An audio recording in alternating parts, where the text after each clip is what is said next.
आज मैं फिर एक इंटरेस्टिंग वीडियो के साथ आया हूँ। आज हम बात करेंगे नियति क्या होती है। आपने अक्सर सुना होगा ये सब भाग्य का खेल है या ये सब नियति का खेल है। अ, हम क्या कर सकते हैं? तो ये नियति एग्ज़ैक्टली होता क्या है? नियति होती है प्रीडेस्टिन्ड, अनअल्टरेबल, जो पहले से ही आप समझ लो तय हो। लेकिन ऐसा क्या होता है? नियति किसी को भी बख्शती नहीं है, किसी को भी नहीं। नियति का मतलब होता है जो होना है वो होगा। आपका उस पर कोई वश नहीं है। अब जैसे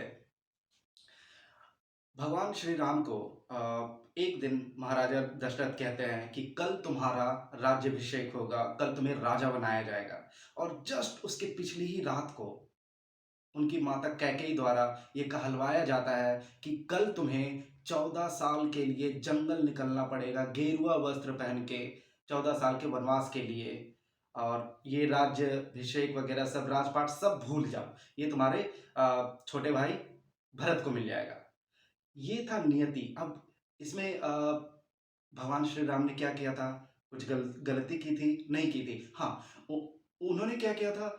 चूँकि वे भगवान विष्णु को एक श्राप मिला था माता तुलसी के द्वारा, जलंधर के रूप में आकर उन्हें धोखा देने की वजह से, तो भगवान श्री राम को ये सज़ा मिली थी कि हाँ, अगले जन्म में आपको अपनी पत्नी से दूर जाना पड़ेगा। तो ये सूट करता है। बट माता सीता को तो कोई कर्स नहीं मिला था, उनको कोई श्राप नहीं मिला था, फिर उनको वनवास भगवान श्री राम के साथ क्यों जाना पड़ा? या फिर अगर वो गई तो उन्हें फिर रावण द्वारा किडनैप कर लिया गया, 10 महीने तक वो रावण के किडनैप में रही, रावण के संरक्षण में रही, तो ऐसा दुराचार उनके साथ क्यों हुआ?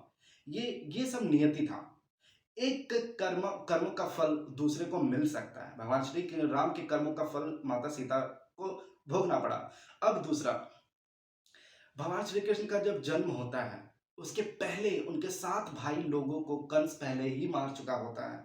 और जब उनका जन्म होता है, तो एक जेल में होता है, एक कारागृह में होता है। उनकी माता और पिता दोनों पहले से ही जेल में हैं। वहाँ होता है। और जब उनका जन्म होता है तो बहुत भयानक बारिश, तूफ़ान वग़ैरह आती है और उन्हें वहाँ से ले जाकर के द्वारका में छोड़ दिया जाता है। अब उनकी क्या गलती थी? उन्होंने क्या कर्म किया था? उन्होंने तो सिर्फ़ जन्म लिया और सीधे जेल में आ गए। तो ये था नियति। उसके बाद वे जैसा कि जेल का सारा दरवाज़ा उन्होंने खोल दिया, क्योंकि वह भगवान थे। वे चाहते तो अपने माता-पिता को भी उसी समय फ्री कर सकते थे, लेकिन उन्होंने ऐसा नहीं किया। उन्होंने समय का इंतज़ार किया और इतने लंबे समय तक, जब तक वे अपने माता-पिता को छुड़ा नहीं सके, तब तक उन्होंने कंस को मेंटल टॉर्चर किया। कैसे? वो इतने राक्षसों को भेजता था, लेकिन भगवान श्री कृष्ण सबको मार देता था। अब उसके बाद क्या? भगवान शिव भी इस नियति के खेल से बच नहीं पाए। भगवान शिव सीधे-साधे आदमी, शमशान घाट में बैठने वाले आदमी, किसी से ज़्यादा बातचीत नहीं करते हैं, किसी के फंक्शन में नहीं जाते हैं, किसी के न्योते को बहुत कम स्वीकार करते हैं, अपनी तपस्या में लीन रहते हैं। वैसा आदमी जो किसी से हार्डली बात करता हो, वो भी नियति के खेल से नहीं बच सके।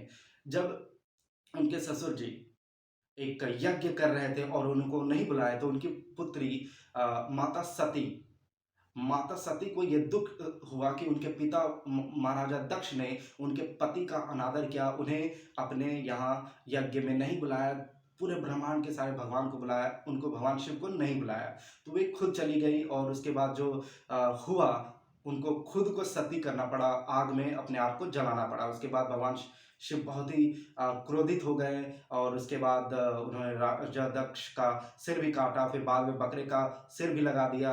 तो यहाँ पर देखने वाली ये बात है कि जिसने जो कर्म किया उसको उसका फल मिला।